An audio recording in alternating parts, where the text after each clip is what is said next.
ఏయ్ శ్రావణి 4 years నుంచి love చేస్తున్న వాడిని ఐ లవ్ యూ చెప్పేయచ్చు కదా. ఎగ్జామ్స్ అవ్వగానే చెప్పేస్తాను. హలో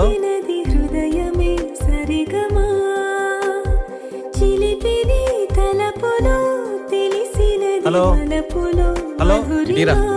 హలో ఎవరు? హలో హలో ఏయ్, ఆ అమ్మాయి మాట్లాడరేంటి? ఆ పిల్లకని సీన్ లేదులే.